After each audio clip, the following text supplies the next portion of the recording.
ఆవిడ ప్రభుత్వం మీద దాడి చేస్తూ ఒక ప్రెస్ మీట్ పెడితేనే వణికిపోయే అధికార పక్షం మన తెలుగు మహిళ అధ్యక్షురాలు వంగలపూడి అనిత గారిని స్టేజ్ మీద సాదరంగా ఆహ్వానిస్తున్నాం.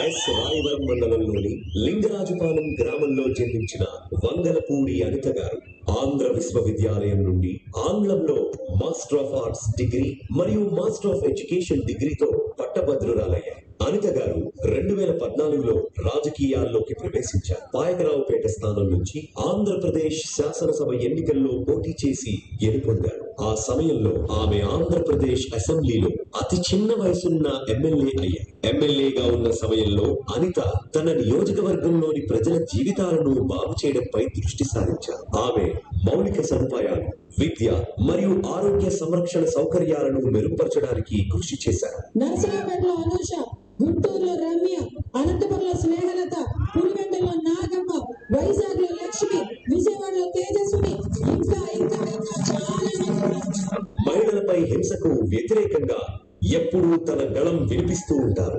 వంగలపూడి అనిత గారు మన దళిత గళం కార్యక్రమానికి విచ్చేసినందుకు హృదయపూర్వక ధన్యవాదాలు.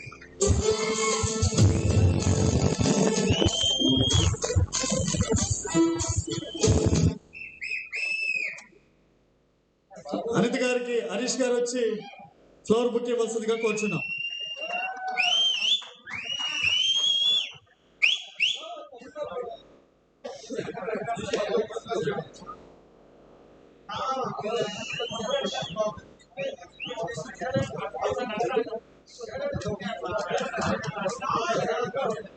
అందరికీ నమస్కారం. చాలా అదృష్టంగా భావించాలి.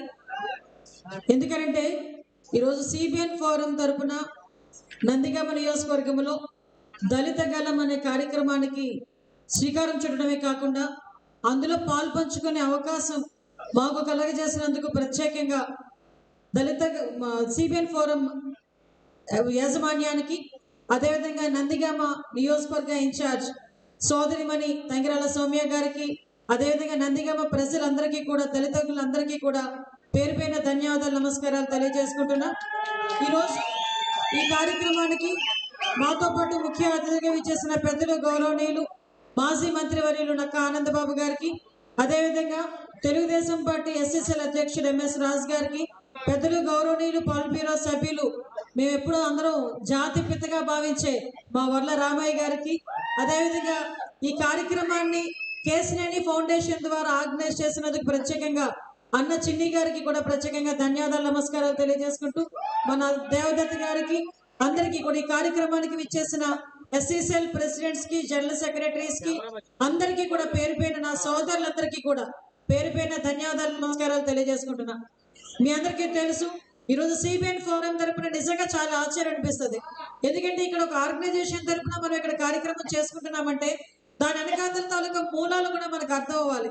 ఎందుకు ఈ మాట చెప్తున్నాను అంటే, ఎక్కడో ఉద్యోగాలు చేసుకొని, ఎక్కడో వ్యాపారాలు చేసుకొని ఈ రాష్ట్రాన్ని వదిలేసి పక్క రాష్ట్రంలోకి వెళ్ళి వ్యాపారాలు చేసుకుని ఉద్యోగాలు చేస్తున్నప్పటికీ కూడా పుట్టిన రాష్ట్రం మీద మమకారంతో ఈ రాష్ట్రంలో ఉన్న ప్రముఖమైన వ్యక్తి, ఈ రాష్ట్ర అభివృద్ధి గురించి ఆకాంక్షించే వ్యక్తికి అక్రమంగా అరెస్టు చేశారు, అక్రమంగా జైల్లో పెట్టి హింసిస్తున్నారని ఒకే ఒక కారణంతో మనందరికీ కూడా సపోర్టివ్ గా నిలవడానికి ఈరోజు సిబిఎన్ ఫోరం అనేది ఏర్పాటు చేసుకొని, ఇళ్లలో నుంచి బయటికి రాని మహిళలు కూడా ఈరోజు రోడ్ల మీదకి వచ్చి సిబిఎన్ గారికి, మన చంద్రబాబు నాయుడు గారికి అండగా నిలబడమే కాకుండా రాబోయే ఎలక్షన్స్ లో తెలుగుదేశం పార్టీ అధికారంలోకి రావాలి అని ఒకే ఒక ఆకాంక్షతో అన్ని వదులుకొని, వాళ్ళకి స్వయంగా ఎటువంటి ఉద్దేశము లేక కేవలం ఒకటే ఒకటి ఉద్దేశం, చంద్రబాబు నాయుడు గారు సీఎం కావాలి. ఈ ఆకాంక్షతోనే ఈ రోజు బయటకు వచ్చి అటు హైదరాబాద్ లో గానీ, ఇటు ఆంధ్రప్రదేశ్ లో గానీ అనేకమైన మీటింగ్లు ఆర్గనైజ్ చేసి మనల్ని మోటివేట్ చేస్తున్న ఈ సిబిఎన్ ఫోరం అధ్యక్షులు సుమిత గారు అనుకుంటా, ఐ థింక్ సో, సుమిత గారికి, అదేవిధంగా అమర్ గారు, ప్రవీణ్ గారు, ప్రమీల గారు, ప్రసన్న గారికి అందరికీ కూడా పేరు పైన మరొకసారి ధన్యవాదాలు, నమస్కారాలు తెలియజేసుకుంటున్నాను. ఎందుకంటే ప్రత్యేకంగా మీ అందరికీ తెలియచెప్పాలి, దళితులు అనేసరికి ఇందాక మన సౌమ్య చెప్పినట్టుగా అత్యంత పేదరికంలో ఉన్న వాళ్ళు దళితులు. అటువంటి దళితులకి ఏదైనా ఒక గవర్నమెంట్ వచ్చింది అంటే దళితుల పక్షాన ఏ గవర్నమెంట్ నిలబడుతుంది, దళితులకి ఏ గవర్నమెంట్ అండగా నిలబడుతుంది అన్న ఒకే ఒక కారణంతో ఆ ఎలక్షన్ కూడా డిసైడ్ అయ్యే ఉంటుంది.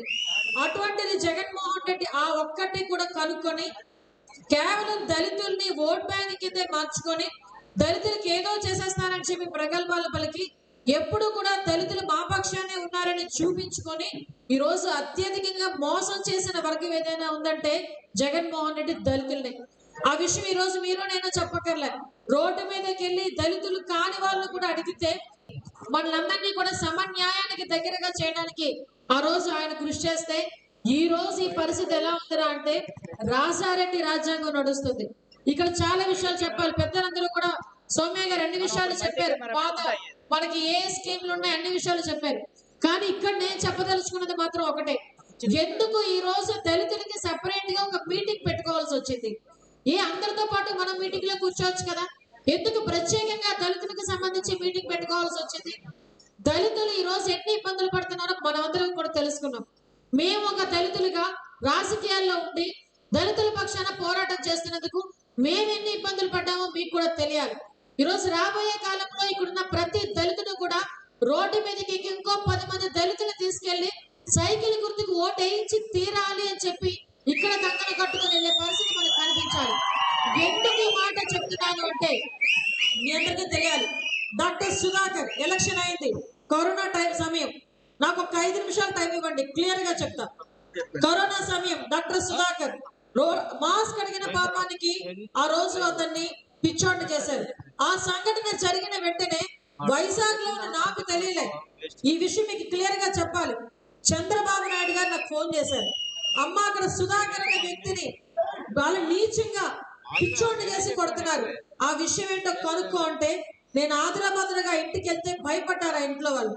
నేను చంద్రబాబు నాయుడు గారు మాట్లాడతారండి అని ఆ తల్లి గారికి నేను ఫోన్ ఇస్తే చంద్రబాబు నాయుడు గారు చెప్పిన ధైర్యం వలనే ఆ రోజు ఆ తల్లి కూడా రోడ్డు మీదకి వచ్చి అంత గట్టిగా పోరాటం చేసింది. ఆయన ఆ రోజు పిచ్చాసుపత్రి నుంచి బయటకు వచ్చాడంటే చంద్రబాబు నాయుడు గారి చలవ. ఆ రోజు ఇప్పటికీ కూడా అతన్ని హింసించి అతని ఆరోగ్యం క్షీణించి చనిపోయేటట్టు చేశారు తప్పించి అతనికి న్యాయం అనేది జరగలే. ఇలాంటి సంఘటనలు ఆ సంఘటనలో నేనే ప్రత్యక్ష సాక్షిని. ఇలాంటి సంఘటనలు అనేక సంఘటనలు జరిగినాయి. రాజమండ్రిలో ఒక అమ్మాయి, చిన్న పిల్ల, ఆ అమ్మాయి మీద అత్యాచారం జరిగింది అని చెప్పి అక్కడున్న వాళ్ళందరూ చెప్తే పరిగెట్టుకొని వెళ్ళారు. ఎంత దారుణమైన పరిస్థితుల్లో దళిత మహిళలు ఉన్నారంటే ఆ అమ్మాయి వయసు 14 సంవత్సరాల వయసు. 3 రోజులుగా అత్యాచారం జరిగి దిశ పోలీస్ స్టేషన్ ఏ రోజైతే ఓపెన్ చేశారో అదే రోజు దిశ పోలీస్ స్టేషన్ ఎదురుగా ఆటోలో అమ్మాయిని వదిలేసి వెళ్ళిపోయారు. అంటే ఒక్కొక్కడికి ఎంత కండకారం ఆలోచించండి.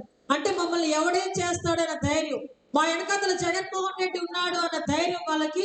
ఈ రోజు దళితుల మీద ఇన్ని అఘాయిత్యాలు జరుగుతున్నాయి. ఎంత కాకపోతే సుబ్రహ్మణ్యం అనే డ్రైవర్ ని, అనంతబాబు అనే ఎమ్మెల్సీ ఆఖరికి చంపేసి డోర్ డెలివరీ తీసుకెళ్ళిస్తాడండి. ఇంకొక కులంలో ఇమ్మనంటే నా కొడుకులు ఒక్కొక్కటి నేను అంటే అంత చురుకనే పేరు ఈ రోజు ఇదే పరిస్థితి వాళ్ళ కుటుంబాల్లో జరిగితే ఎవరైనా ఊరుకుంటాడా? దళితుల విషయాల్లో జరుగుతుంది కాబట్టి నోరు మూసి కూరుకున్నారు. ఆ రోజు మరి ఎందుకు జగన్మోహన్ రెడ్డి ఈ రోజు వరకు ఆ ఎమ్మెల్సీ అనంతబాబుని బర్తరఫ్ చేయలేపాడు? జైల్లోంచి బయటకు వస్తే ఆ వ్యక్తిని అధికార లాంఛనాలతో పెద్ద ఊరేగింపుగా తీసుకెళ్లాడట. వీడేమైనా స్వతంత్రోద్యమం నుంచి పోరాటం చేసుకుని వచ్చాడా? ఒక దళితుడిని, డ్రైవర్ ని అతి కిరాతకంగా చంపేస్తే బయటికి ఊరేగింపుగా తీసుకొస్తే పోలీసులు వాళ్ళకి కాపలాలు కాసే పరిస్థితి. అంతవరకు ఎందుకు? పులివెందుల్లో నాగమ్మ అని ఒక దళిత మహిళని చంపేస్తే ఆ రోజు ఎంఎస్ రాజు గారు, మేమిద్దరం కూడా పులివెందులు వెళ్ళాం. చాలా మంది భయపెట్టారు, పులివెందులు ఎలా వెళ్తున్నారయ్యా? వెళ్తాం, తెలుగుదేశం పార్టీ జెండా అక్కడ ఉంది, తెలుగుదేశం పార్టీ అక్కడ చచ్చిపోలే, తెలుగుదేశం పార్టీ జెండా ఉన్న ప్రతి చోట కూడా తెలుగుదేశం పార్టీ కార్యకర్త అన్నవాడికి న్యాయం జరిగిద్ది, రక్షణగా ఉంటది అనుకున్నాం. ఆ రోజు నేను తమ్ముడు ఇద్దరం కూడా వెళ్ళాం. వెళ్ళొస్తే చరిత్రలో ఎవ్వడు కూడా పెట్టించుకోడేమో, మేమిద్దరం పెట్టించుకున్నాం. ఏంటో తెలుసా? Atrocity case. దళితులం అయ్యండి మా మీద అట్రాసిటీ కేసులు పెట్టి మేము కోర్టులకు ఈ రోజు కూడా తిరుగుతున్నామంటే ఈ జగన్మోహన్ రెడ్డి గవర్నమెంట్ ఎంత దారుణంగా మనల్ని మోసం చేస్తుందో ఒక్కసారి ఆలోచించండి. మన స్కీములు, సంక్షేమాలు, పథకాలు ఇవన్నీ పక్కన పెట్టండి, అవన్నీ ఎప్పుడో తీసేశాడు. కనీసం దళితులుగా బతకడానికి కూడా ఈ రాష్ట్రంలో మనకి హక్కు లేకుండా పోయే పరిస్థితి ఈ రోజు వచ్చింది. దాన్ని మనం కాపాడుకోవడానికి ఈ రోజు మనందరం కూడా కంకణబద్దులై ఉండాలి. ఒకటే కోరుకుంటున్నా, ఈ రోజు ఎంతో మంది దళిత లీడర్లు ఇందాక పెద్దలు చెప్పినట్టుగా చంద్రబాబు నాయుడు గారు బాలయ్య గారిని తీసుకెళ్లి స్పీకర్ స్థానంలో కూర్చోబెట్టారు. ప్రతిభా భారతి గారిని తీసుకొచ్చి అసెంబ్లీ స్పీకర్ స్థానంలో కూర్చోబెట్టారు. నాలాంటి వాళ్ళని, వల్ల రామయ్య లాంటి గారు వాళ్ళని, నక్కా ఆనందబాబు గారిని తీసుకెళ్లి పోల్ బ్యూరోలో కూర్చోబెట్టారు. దళితులకి సంపూర్ణమైన న్యాయం కలగాలంటే అది కేవలం చంద్రబాబు నాయుడు గారి హయాంలో తప్పించి ఇంకెక్కడా కూడా జరగదు. ఆ విషయాన్ని మీరందరూ గ్రహించుకోండి. నేను ఇంతకంటే ఎక్కువసేపు మాట్లాడే పరిస్థితి కాదు, ఎందుకంటే చాలా మంది మాట్లాడే వాళ్ళు వక్తలు ఉన్నారు, పెద్దలందరూ ఉన్నారు. నేను ఒకటే చెప్తున్నా,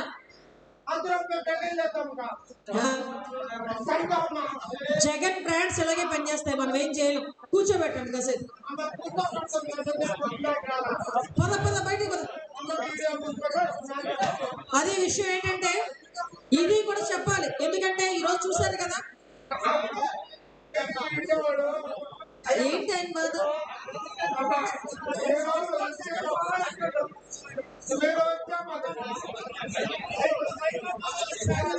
ఆ సైకో పోతాడు.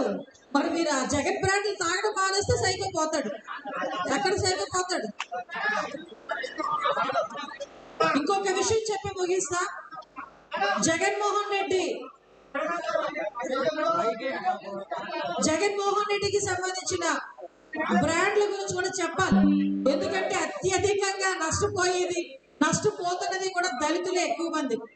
ఎందుకంటే ఈ రోజు కల్తీ మందిని మన మీద ప్రయోగం చేసి మీ అందరి ప్రాణాలు తీసేసే పరిస్థితి కూడా కనిపిస్తా ఉంది. దయచేసి మీ అందరికీ ఒకటే కోరుకుంటున్నా, ఇవన్నీ పక్కన పెట్టినా రాబోయే కాలంలో మనకు ఒకటి నినాదంతో వెళ్ళాలి. ఇక్కడికి వచ్చిన ప్రతి దళితులు కూడా బయటకు వచ్చి 10 మంది దళితుల్ని మోటివేట్ చేసి రాబోయే కాలంలో చంద్రబాబు నాయుడు గారిని సీఎం చేయాలి. ఈ నందిగామ నియోజకవర్గంలో తంగిరాల సౌమ్య గారిని అత్యధికమైన మెజార్టీతో గెలిపించే బాధ్యత కూడా తీసుకోవాలని మనస్ఫూర్తిగా తెలియజేసుకుంటూ ఈ అవకాశం ఇచ్చిన మీ అందరికీ కూడా ప్రత్యేకంగా ధన్యవాదాలు, నమస్కారాలు తెలియజేసుకుని సెలవు తీసుకుంటున్నా. జై హింద్, జై తెలుగుదేశం.